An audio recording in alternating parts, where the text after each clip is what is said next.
nous allons passer quand même la parole à notre premier responsable ici. Nous allons l'écouter. Il va nous dire, pour prodiguer des conseils de sage, comme il a l'habitude de le faire. Il va nous parler.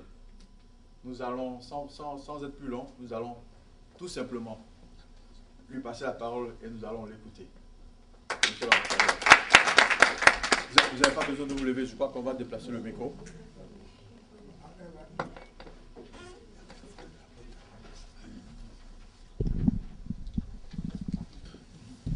Madame la Présidente, je voudrais de prime abord, au nom de mes collaborateurs, en l'occurrence de M. Kwaku Christophe, que vous connaissez, le premier conseiller, et à mon nom personnel,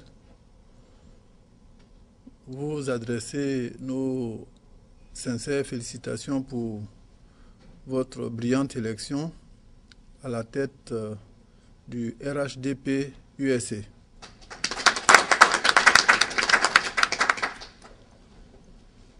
Mesdames et messieurs les responsables des différents partis politiques membres du RHDP, venus de si loin pour participer à cet important événement, mais également venus aussi de Washington, je voudrais saluer votre présence et par la même occasion vous dire merci.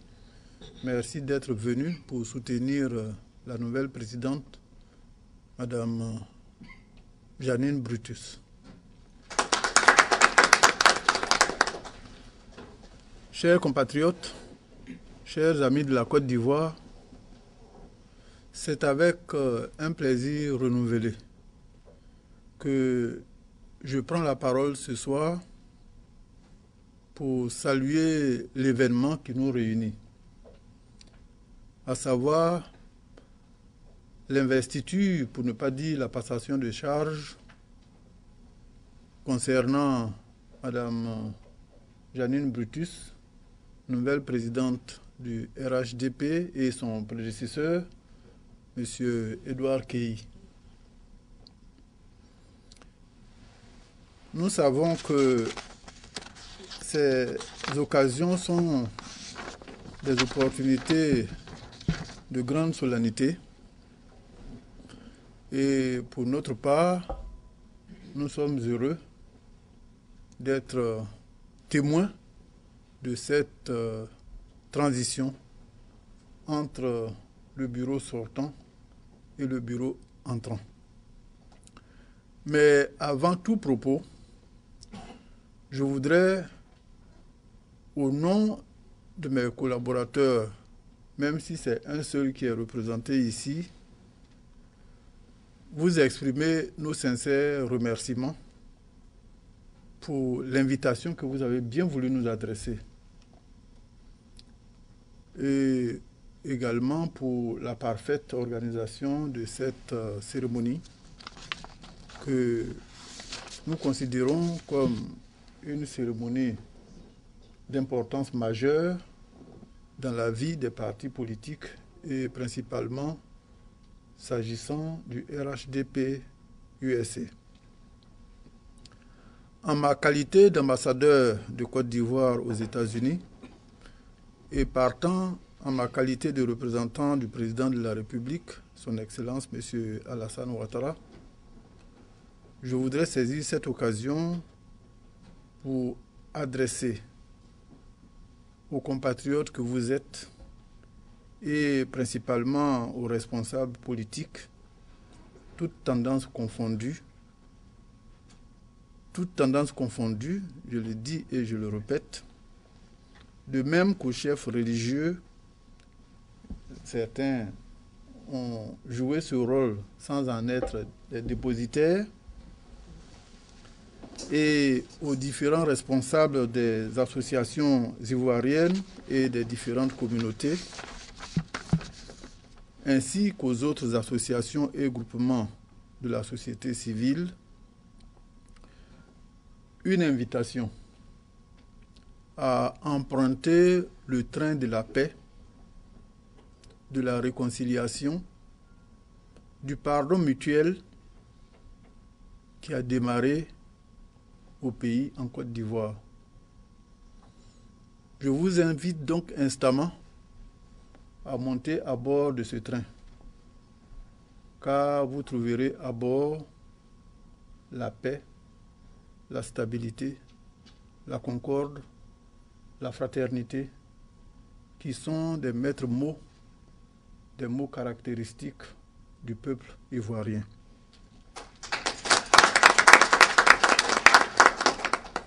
C'est une responsabilité collective et une responsabilité individuelle qui s'impose à nous, en tant qu'Ivoiriens, en tant qu'Ivoiriennes, si nous voulons donner la chance à notre pays de rebondir après cette longue période de crise dont le volet post-électoral a été d'une extrême gravité. Au plan intérieur, permettez-moi de dire que le processus de normalisation se poursuit et se renforce chaque jour davantage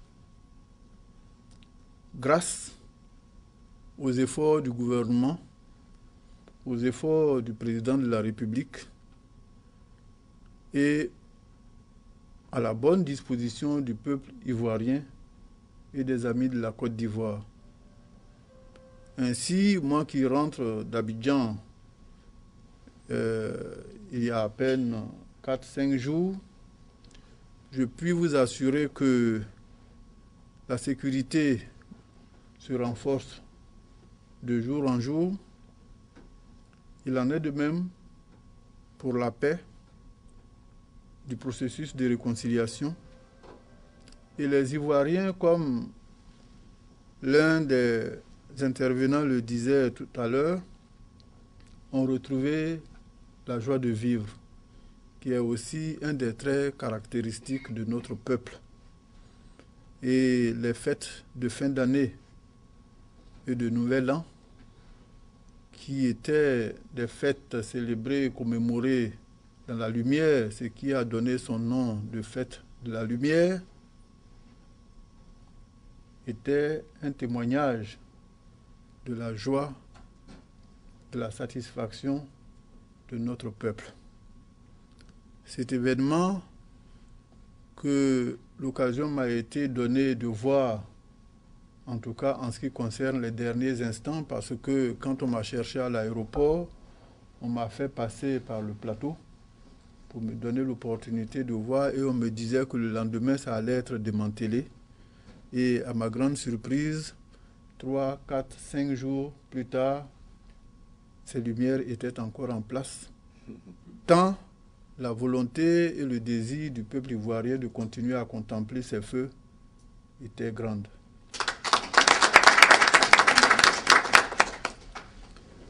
Abidjan, qui était devenu quasiment une poubelle, a été nettoyé.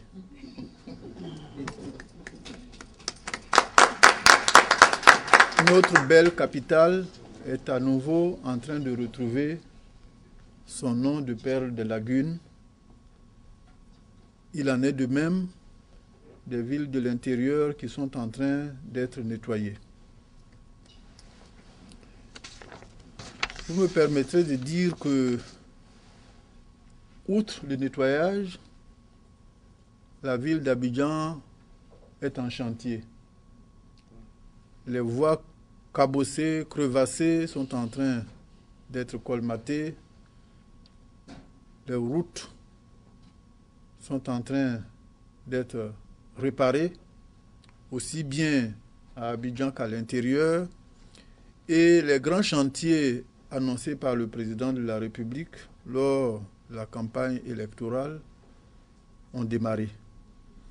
Vous êtes sans ignorer que le troisième pont, le pont Henri Konan Bédié, comme l'a baptisé le président de la République lui-même, en l'honneur de son aîné, a commencé.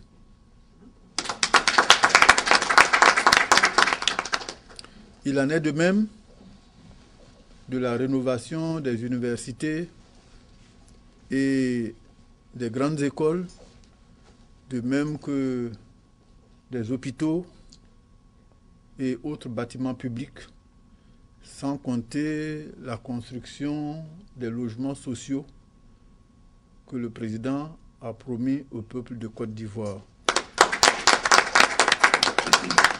En d'autres termes, je voudrais dire que la Côte d'Ivoire est en chantier et le peuple ivoirien est au travail. Le peuple ivoirien avait perdu le goût du travail. Aujourd'hui, nous sommes heureux de constater que le peuple ivoirien s'est remis au travail. Vous qui êtes aux États-Unis, vous êtes sans ignorer que rien ne peut s'obtenir sans le travail, sans un travail acharné, sans la rigueur. Et ce sont tous ces éléments qui ont à nouveau retrouvé droit de cité dans notre beau pays.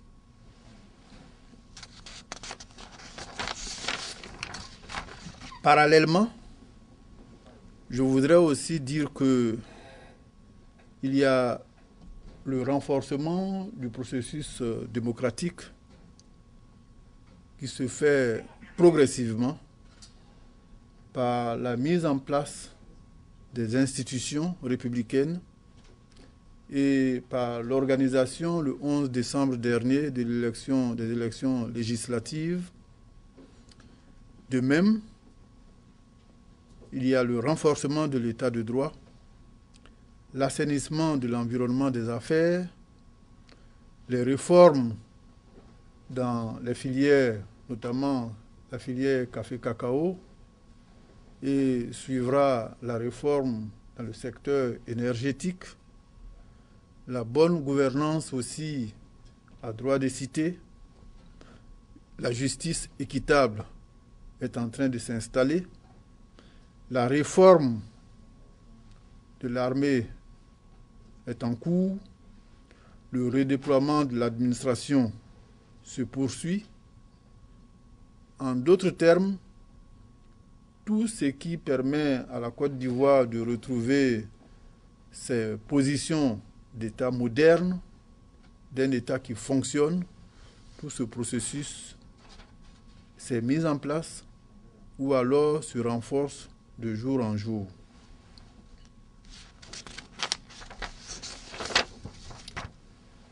Au plan international, je me permettrai de dire que notre pays, à notre grande satisfaction, est redevenu fréquentable. Et dans la foulée, le président de la République a entrepris une grande offensive diplomatique à travers des visites à des pays amis de la sous-région, à certains pays africains.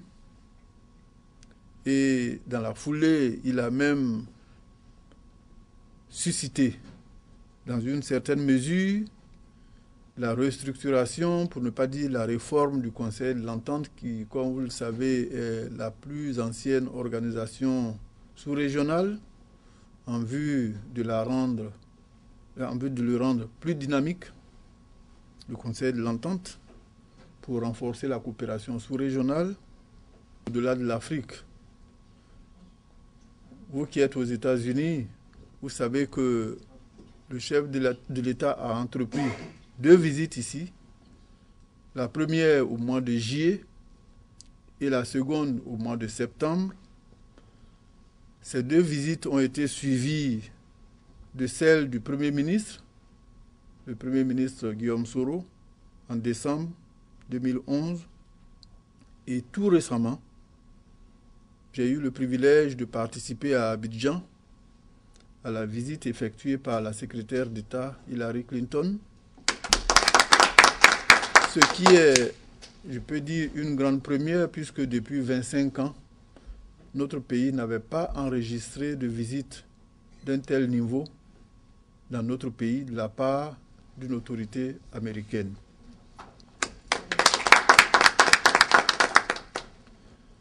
Les résultats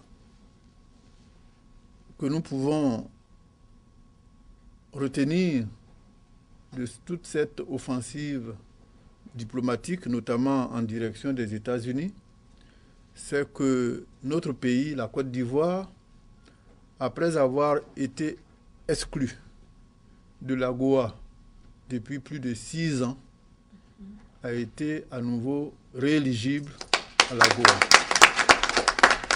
depuis le 25 octobre 2011. Les objectifs que nous nous fixons actuellement, c'est notre admission au MCC, Millennium Challenge Corporation, où les ressources importantes disponibles sont octroyées sous forme de dons. Par rapport à la situation de difficultés économiques et financières extrêmes dans laquelle nous nous trouvons, je pense que notre adhésion, notre éligibilité au MCC constituera pour la Côte d'Ivoire et l'ensemble de notre sous-région, au regard du degré d'intégration de nos économies, constituera véritablement une bouffée d'oxygène. Outre le MCC, outre l'AGOA, nous visons, s'agissant des États-Unis naturellement, nous visons la double certification. Je dis bien double certification parce que nous avons dans le viseur la certification de l'aéroport d'Abidjan, parce que si nous voulons véritablement renforcer la position de la Côte d'Ivoire sur le marché américain et renforcer les investissements américains en direction de notre pays, il serait illusoire d'espérer que les opérateurs économiques américains vont aller transiter par Paris ou bien par Londres avant de venir, parce que ici, time is money. Ils veulent aller directement. Donc nous avons mis dans nos objectifs, dans notre viseur, la certification de l'aéroport d'Abidjan. Et nous devons mobiliser toutes nos ressources, aussi bien au pays, aussi bien ici, aussi bien au niveau de la diaspora, parce que vous vous trouvez à des positions où vous pouvez contribuer à faire infléchir les positions s'agissant de cette question. Donc nous visons la certification de l'aéroport d'Abidjan et nous devons tous, la main dans la main, travailler pour atteindre cet objectif. J'ai parlé de double certification parce qu'il y a aussi la certification du cacao ivoirien. Le cacao ivoirien qui est taxé de cacao produit avec le labeur des enfants qu'ils qualifient d'enfants esclaves. Donc nous devons travailler pour pouvoir faire en sorte que le cacao ivoirien soit considéré comme cacao child labor free, c'est-à-dire sans la force de travail infantile.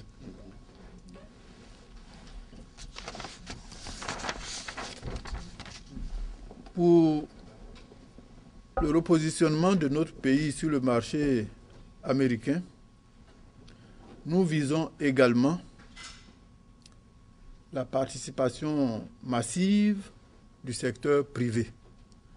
Le secteur privé, comme nous le savons, est producteur de richesses et au regard du taux de pauvreté dans notre pays aujourd'hui, nous avons besoin de leur présence massive, surtout aussi d'investissements massifs pour accompagner le processus de reconstruction post-crise qui a cours dans notre pays. À cet égard, la présence d'entreprises américaines telles que Cargill, ADM, Anadarko, General Electric, etc. est tout à fait réconfortante.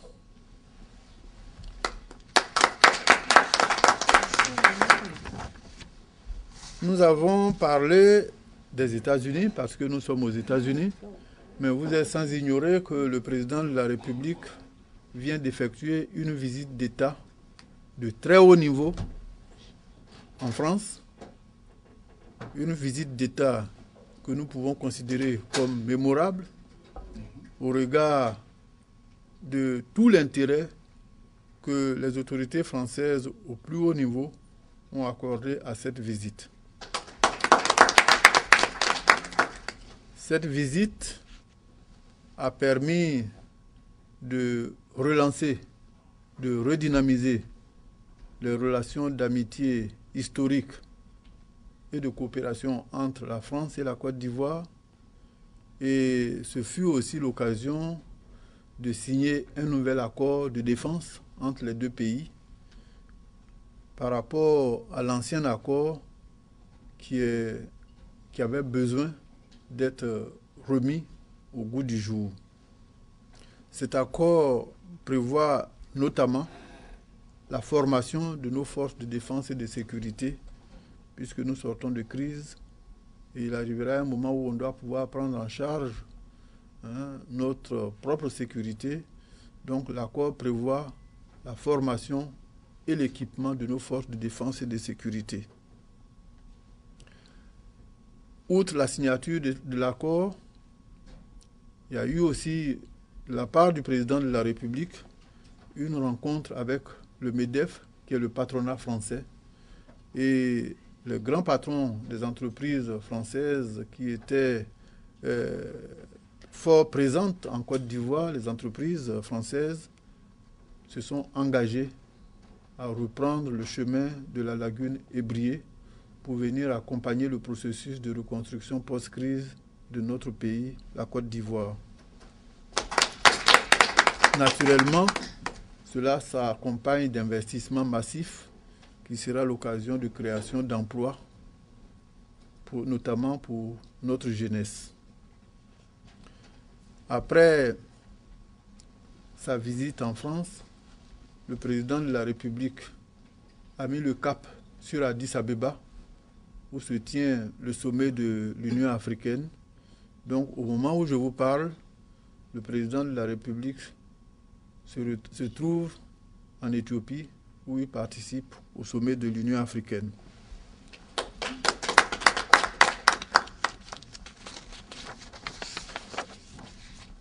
Au niveau, j'allais dire multilatéral, pour ne pas dire au niveau des institutions de Bretton Woods, la Banque mondiale, le FMI et autres, ces institutions se sont engagées à accompagner le processus de sortie de crise de la Côte d'Ivoire.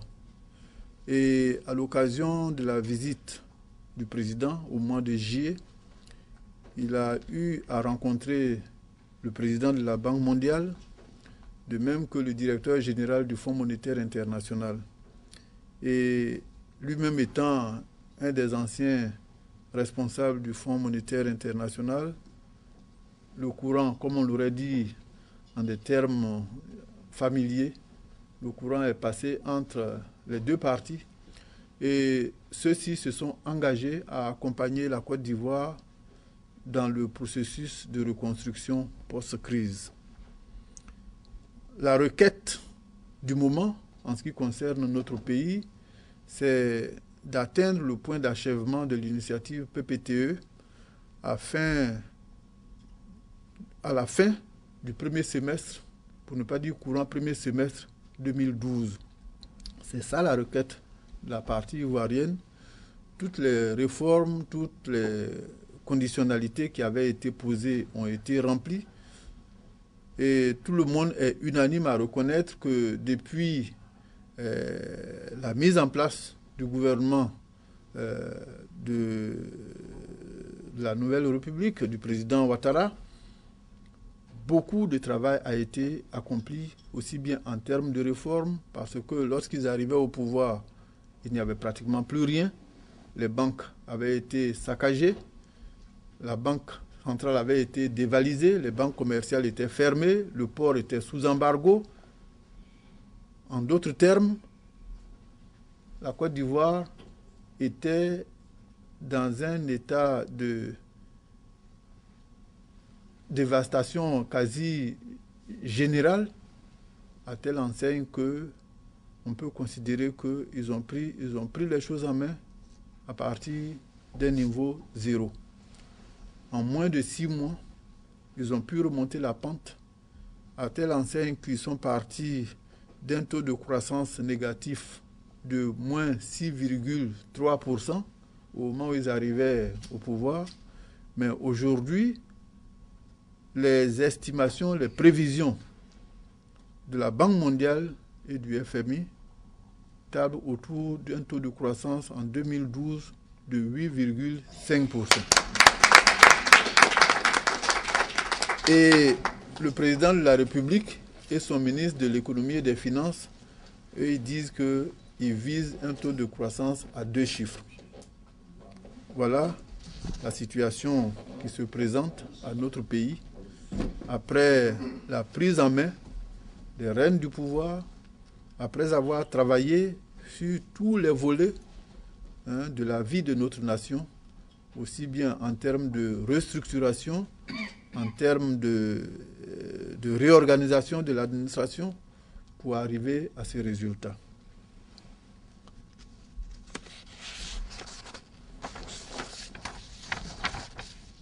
Je voudrais, à ce stade de mon intervention, vous dire que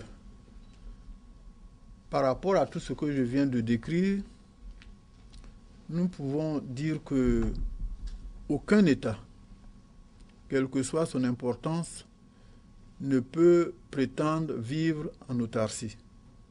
Nous sommes condamnés à vivre en bonne intelligence avec la communauté internationale.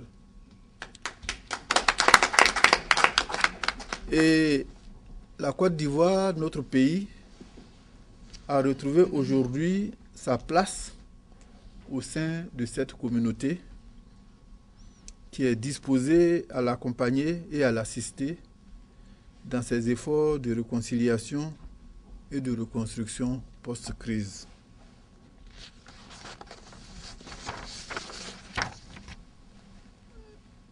Par ailleurs, je ne saurais terminer mon propos sans m'adresser à vous. Vous, nos frères et sœurs ivoiriens de la diaspora. La diaspora ne doit pas être en marge de ce grand élan de solidarité vis-à-vis de la Côte d'Ivoire. Elle doit trouver les voies et moyens de jouer un rôle de premier plan. Et vous vous souviendrez que lors de ces 2 passages, de ces 2 visites ici aux États-Unis, le président de la République, son Excellence Alassane Ouattara, vous a lancé un appel. Un appel vous demandant de venir prendre une part active à la reconstruction de notre pays. Et je pense que cet appel devra être entendu. En ce sens que le pays a besoin de vous. Le pays a besoin de votre expertise. Le pays a besoin de votre savoir-faire. Le pays a besoin de votre présence. Mais votre participation aussi peut prendre d'autres aspects parce que vous pouvez rester ici et contribuer d'une autre manière à travers votre réseau relationnel, à travers les financements que vous pouvez faire parvenir au pays, mais en tout état de cause, quelle que soit la forme qu'elle prendra, votre contribution est attendue. Pour notre part, au niveau de l'ambassade, vous vous souviendrez, lors de notre participation à la conférence de New York, le 3 juillet 2011, nous avons annoncé l'organisation ici aux États-Unis des États généraux de la réconciliation et de la diaspora. À partir de ce moment, nous avons au mois de septembre-octobre mis sur pied une cellule de réflexion pour pouvoir commencer d'ores et déjà à réfléchir sur la formulation de ces États généraux, quel allait en être le format, comment ça allait être structuré. Et vous me donnerez l'occasion ici de saluer nos frères et sœurs qui ont bien voulu être membres de cette cellule et les remercier pour l'excellent travail qu'ils ont pu soumettre à l'ambassade et qui fera l'objet d'examens et pour lequel je demande la participation des uns et des autres. Et ce, d'autant plus que, comme vous l'avez certainement constaté sur le banco.net, nous avons positionné sur le banco une information que nous avons reçue d'Abidjan, à savoir l'organisation au mois d'avril du forum de la diaspora à Abidjan. Nous avons reçu cette information. Nous attendons d'avoir de plus amples informations, des informations complémentaires plus détaillées pour savoir comment ce forum va être organisé, qu'est-ce qu'on attend des Ivoiriens de la diaspora, et à partir de ce moment, vous serez dûment informés pour pouvoir permettre aux Ivoiriens de la diaspora vivant aux États-Unis d'apporter une contribution de qualité. Mais, chers frères et sœurs, je dirais même chers enfants pour certains d'entre vous, tout ce que nous venons de dire ne saurait se faire sans la réconciliation. La réconciliation est un thème aujourd'hui transversal qui se retrouve au centre de tous les thèmes que nous pouvons aborder. Sans la réconciliation, quel que soit votre dynamisme, quelle que soit votre compétence, vous ne pouvez pas vous mouvoir. Sans la réconciliation, nous ne pouvons pas nous pardonner mutuellement. Nous ne pouvons pas nous comporter comme ce fut le cas par le passé, comme des frères et des sœurs dans la cohésion, pour la main dans la main, apporter notre assistance à notre mère patrie, la Côte d'Ivoire, qui a tant besoin de nous. C'est pour cette raison que je voudrais vous inviter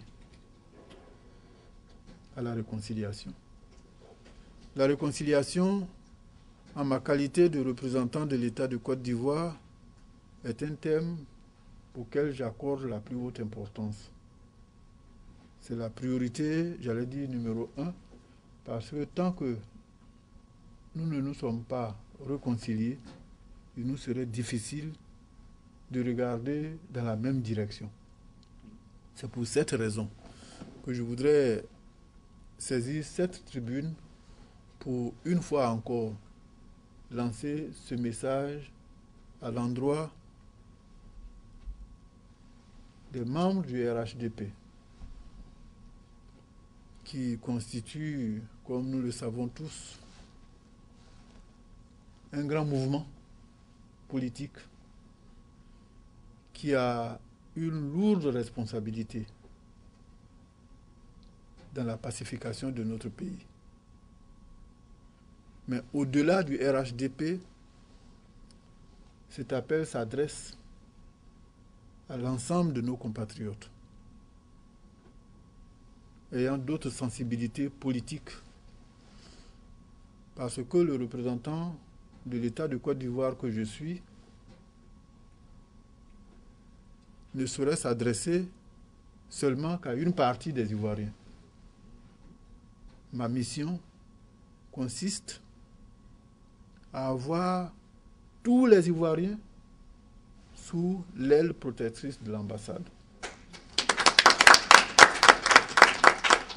Parce que la première mission du diplomate, c'est d'assurer la défense des intérêts de nos compatriotes.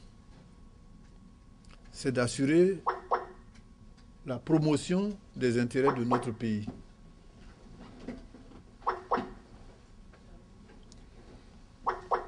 C'est qui est en ligne d'Addis Abeba.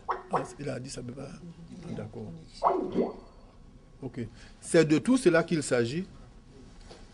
Et ce genre de message ne saurait être un message qui s'adresse seulement à une partie de notre communauté. Le message s'adresse donc à l'ensemble de la communauté ivoirienne vivant aux États-Unis d'Amérique.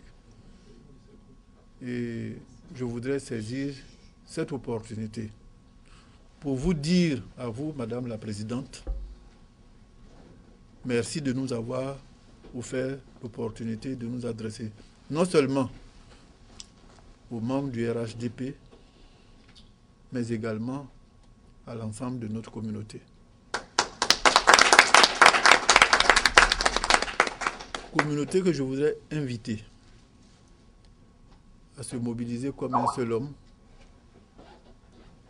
pour voler au secours de la Côte d'Ivoire.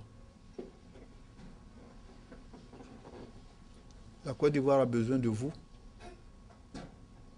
La Côte d'Ivoire a donné à chacun d'entre nous le peu de moyens dont elle disposait pour assurer notre formation.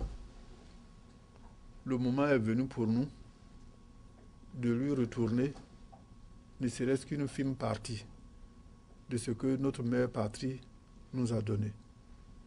C'est un devoir citoyen, c'est un devoir républicain, et nous avons la responsabilité de restituer ce peu à la Côte d'Ivoire au moment où elle a le plus besoin de cette contribution. Voilà le message que je tenais à vous adresser, mais je ne saurais conclure sans vous réitérer toutes mes félicitations, de même que mes vœux de réussite dans l'accomplissement de la lourde, mais ô combien exaltante mission qu'il a plu à nos frères et sœurs, membres du RHDP, de vous confier.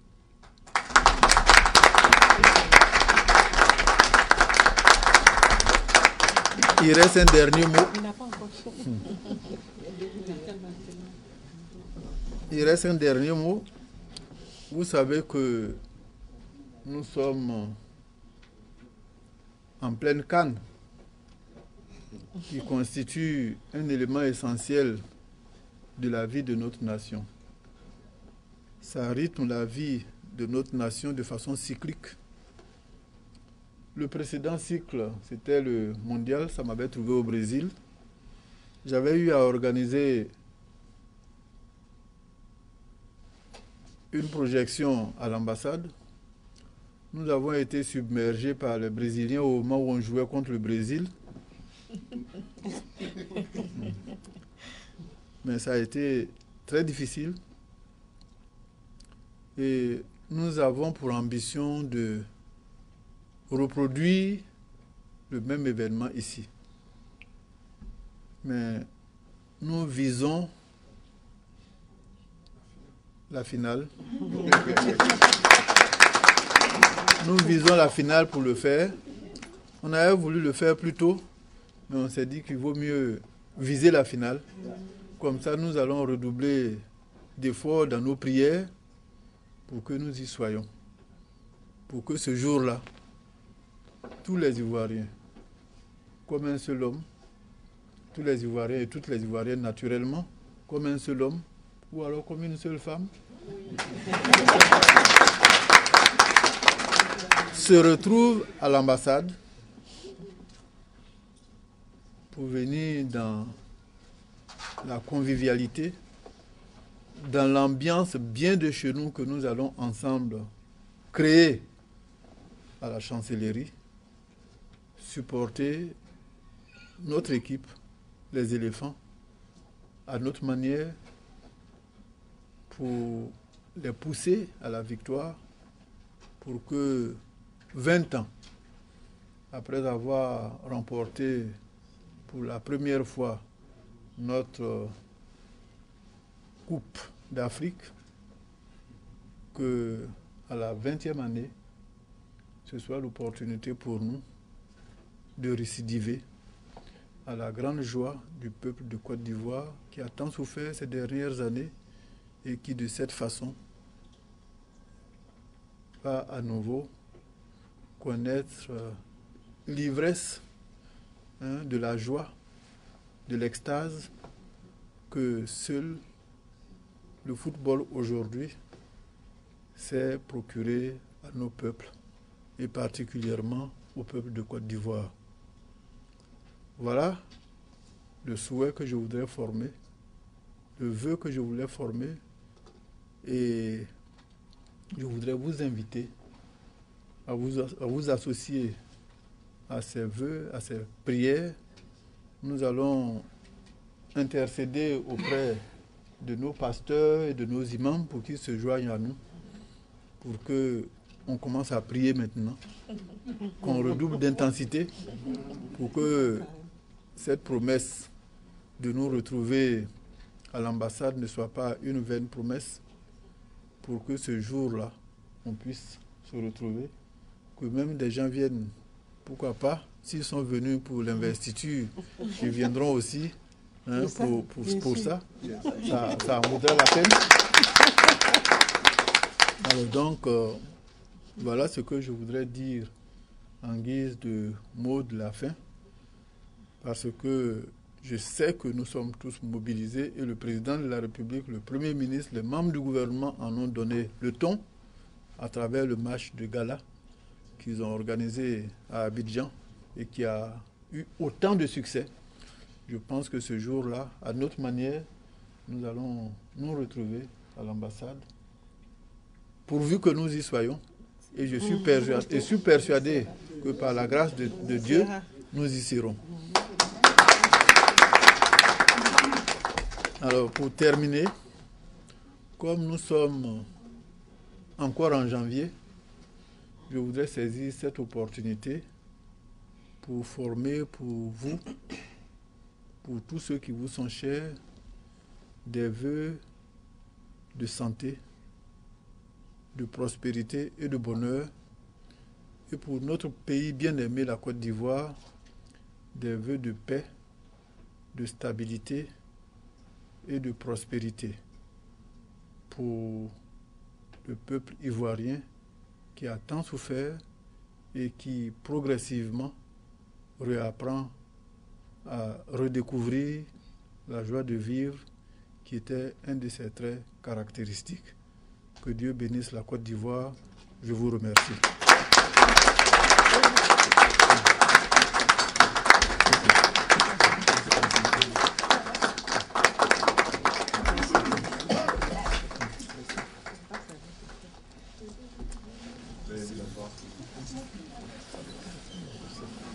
Vous l'avez découvert ici. Que vous avez découvert Ivoire TV. Ivoire TV.